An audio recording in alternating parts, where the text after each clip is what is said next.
Hey, what's going on, everybody? Boilon here, and finally, I have got my green screen set up. My apologies, though, if you've noticed a difference in my setup in terms of my audio. I'm actually doing this from my bedroom, and there is a bit of an echo, maybe, because it's within a self-contained room.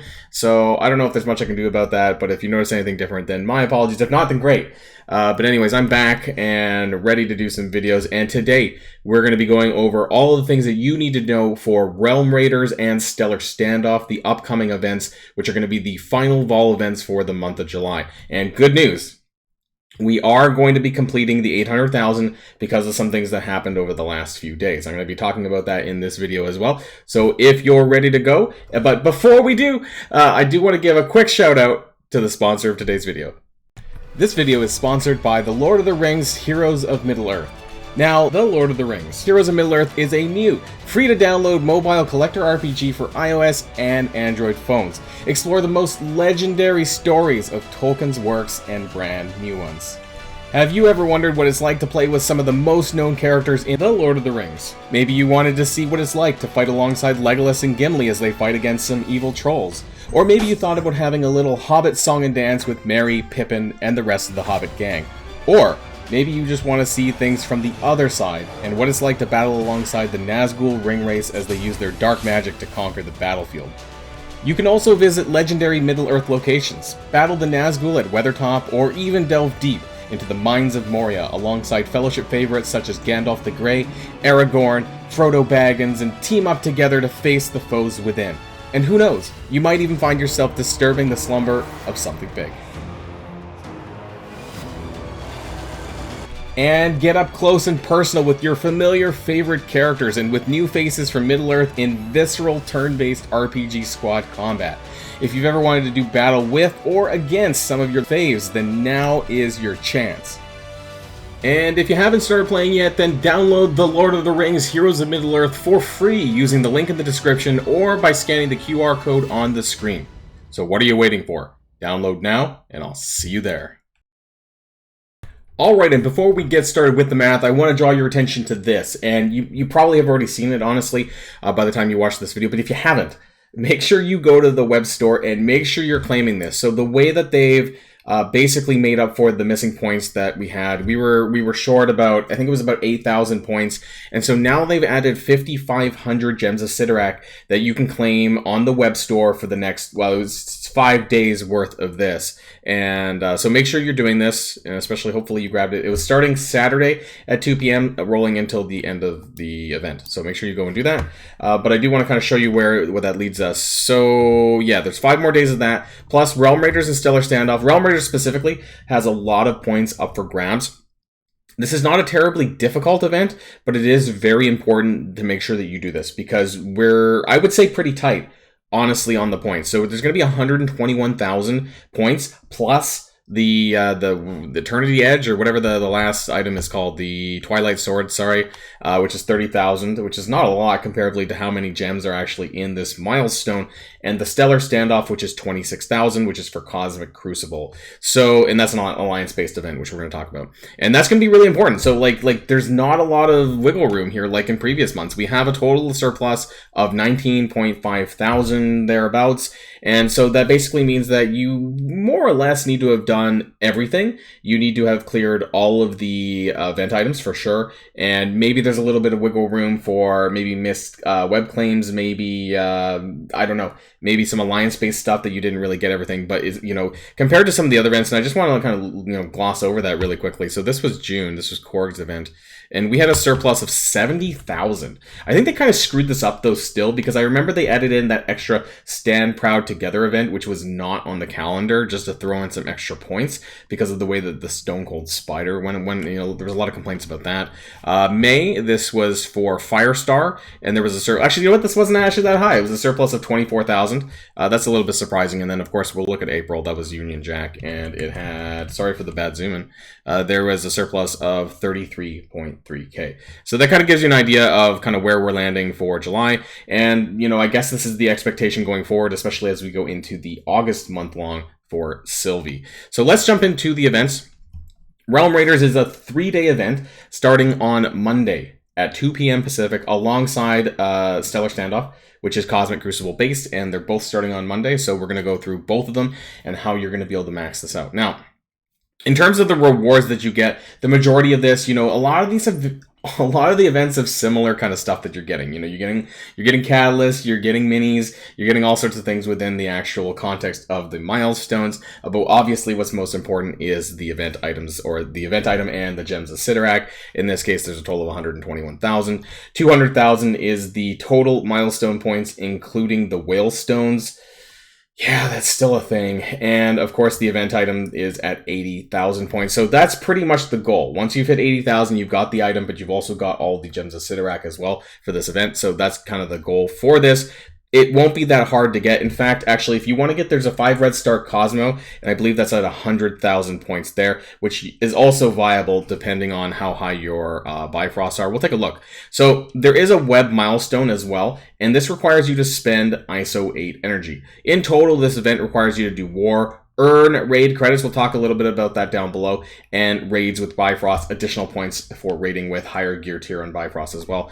You get 30,000 points on the web milestone for spending ISO 8 energy. If you spend 1,200 ISO 8 energy, which is a little bit more than what I would call the free-to-play. Normally, you end up getting around like I believe it's 1,120 ISO 8 energy. I didn't bring it down on this chart in terms of your free refreshes and your 50 cores or your packs. And it's super important that you do this, because I do this for every type of event like this. Make sure you're hoarding these ISO 8 packs. So as of recording, hopefully I'll have a little bit more by the time Realm Raiders and Stellar Standoff go live. But always make sure that you're capping out on your raid pack, your ISO 8 packs, so that when these events come around, that you can utilize these instead of having to spend your cores. Really important that you do that. So basically what this means is you'll have to use your 450, refreshes or whatever, and you might have to do an additional one if you want to, and it's only for 3 days, so it won't be that bad, but you do get 10,000 milestones per day if you do this. If you don't get the 1,200 mark, you get a little bit less. I believe it's 4,000 less, so you're getting like 6,000 instead of 10,000. So instead of 30,000 over 3 days, it would be like 18,000. Not the end of the world if you get either or, but just a way to get some additional milestones pretty easy. So there you go. Now, there is a cap on the amount of war points that you can get. There is a cap of 40,000 points from war battles. Some people may get 1 war battle, some people may get 2, depending on your time zone. For me, because I'm in zone 4, we start at Tuesday at noon, so I think that we're only going to be getting 1, because we get Tuesday to Wednesday and then we take a 24-hour off. So we're only getting 1 war battle, but that's okay because it's only 8, so they didn't screw us here, which is fine. So as long as you do 8 war battles, it's actually play, so it could be a lose. As long as you don't combat cancel. Don't combat cancel. That historically does not count for points. Now, in terms of the earning of the raid credits, I'm going to be calculating based on 3 raids. You may be able to claim a 4th raid if you time your ending of your raid to be, I think this might be possible, maybe not, but depending on how you play out your raids and when they end up getting earned when you pick it up, the raid credits, maybe you can get a little bit more. But for the purposes of this, I'm just doing 3 raids of the Greek raid, 3 raids of your Doom and Incursion or whatever you're doing. So battle and this is uncapped.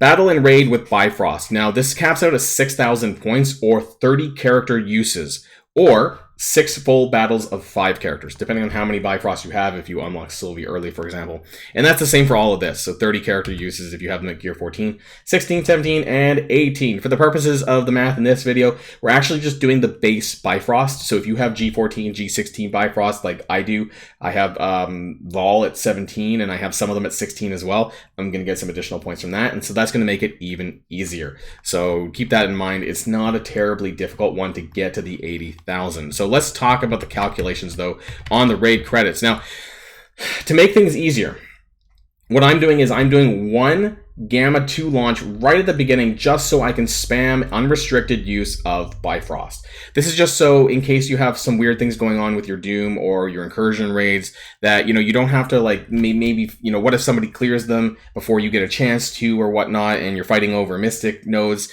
This is so that doesn't happen, because you're not going to lose out on a lot of raid credits if you just do 1 Gamma 2 instead of Gamma 4 or whatever. It's not going to be that big of a deal in the long term. So we have node credit points. points, which I have listed here. Now this does actually with 3 Gamma 2s, but honestly I didn't want to make it super complicated, so I just kept it as Gamma 2, but it's going to be a little bit more if you're just doing 1 Gamma 2 and 2 Gamma 4s or whatever. But anyways, this is 1,800 points because you get 40 raid credits per node on Gamma 2 and 175 on Incursion 1.2. So this will vary a little bit depending on what raids you're running. But anyways, that's 1,800 times 3 days, which is 5,400 points for the nodes credit. So this is earning of the raid credits from just node clearing. This is assuming 8 nodes done on Incursion and 10 in your Greek raids. Now the payout that you get on Incursion 1.2 is approximately 7,000 raid credits. Now if over 3 days, this is 21,000. Now you get 2 points per raid credit, right? So you're just adding 21 plus 54,000, or 21,000 plus 5,400, times that by 2, and then you get a raid credit point subtotal of 52.8 thousand for the above. So this is one subtotal here, and so what I've added in the reasonable point total includes this 52.8 thousand. It also includes the Bifrost 6,000 points. It includes the 40,000, sorry, for the war battles, and the 30,000 from the web milestone. And as you can see, that's a pretty good subtotal of almost 130,000, well above the 80,000 that you need for the event item, and pretty much well above the 100,000 or so that you need for the 5 red Cosmos. So that shouldn't be too hard either, which basically means that, you know, if you have higher gear tier Bifrost, you're going to get even more points. And also that if you, what was I going to say? If you don't spend all the ISO 8 energy, then that's not a big problem either. So if you just spend less, if you don't get the 1,200 ISO 8 energy, and you want to go for the 18,000 total points instead of 30,000, that's okay too. If you subtracted 12,000 from this down here, it's not going to be a big deal. It's just if you want to push a little bit more on the further milestones, this is what I think is reasonable, though you could add, what, like an extra 20,000 probably if you have gear 14 and 16 Bifrost as well. So pretty big point total there. Shouldn't be that difficult to clear. But Stellar Standoff, this is the other one that we need to talk about. So this is the Cosmic Crucible one. This one's a little bit trickier because it involves a lot of wins on the part of your alliance, and hopefully that your alliance is full, because if it's not, you're going to be collecting less points as a result of this. So this is an alliance event starting on Monday as well, 3-day event, Cosmic Crucible with new warriors. You get additional points for using new warriors and allied supply fragments. I'm sure you guys are familiar with this. These are the orbs that eventually, I guess, turn into the Apocalypse bounty orbs that we've been getting. This seems to be a mainstay. It seems like they're repeating this in a handful of events. It's fine. I mean, I don't know if it's really a limited orb or not, or how long we're going to be keeping this. But anyways, that's there. But in terms of how we're going to get this, I think is just through some login stuff, some daily free claims and shit. So it's nothing super, like, you're not going to be able to get a good amount of this. But anyways, the total milestone points for this is 1.2 million. Definitely some whalestones here. You need to get to 440,000 though. That's the goal for the Gems of Sidorak, to get all of that for your alliance. So let's see how we're going to get that. Now, you do get the allied orb fragments from the web milestone. So the one that was giving the Realm Raider milestone points is also giving allied orb fragments, which is why I'm calling it out here. You get 1 orb per day per member. So if you add that all together, that's 6,000 times 24 members, you get on 144,000. Okay, and that's why it's in blue. So the sky blue, that's the subtotals that we add up at the end. Now, in terms of the points that you get for the Cosmic Crucible battles, it does go up to 396,000.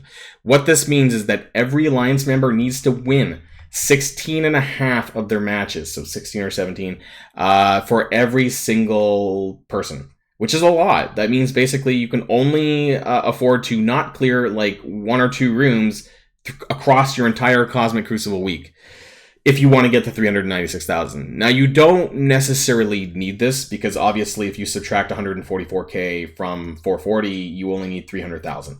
So you don't need this full 396k to get the Gems of Sidorak, but you do need about 300,000. So, you know, that's still going to be a fair bit in my opinion. And so it just depends on, you know, how far you're wanting to go or how much wiggle room you want. And of course you do get the allied supply. I put this in here, but we've already talked about this above. Maybe unless people buy offers, I don't know how else you get allied supply orb fragments, like in general, probably through offers, but you know, this is the points here that you get from the web milestone anyways. And this one here, also win one CC battle with new warriors. You get up to 36,000 points. Now, this is 72 full new warriors. This is basically everyone in your alliance using new warriors every single match. So, yeah, whether or not you get there or not, and that's assuming the all the characters as well, all 5 members of the team are on there for everyone. So, yeah, some people might, some people won't. So it's really up to them. But this will help you give a little bit more wiggle room, especially if you're not winning this much. If you're not winning as many rooms as that, then, you know, using your new warriors across everyone in your alliance, you know, will give you a little bit extra points of wiggle room there, or maybe help you push to an additional milestone. So there's that as well. You do get additional points, of course, if they are Gear 14 and Gear 16. So not that bad overall. You know, some people do have Gear 16 characters, especially if they use them in Dark Dimension 5, especially for Cloak, Dagger, and probably Deathpool as well. So there's a lot of additional points up for grabs here, especially in the G14 and G16 category.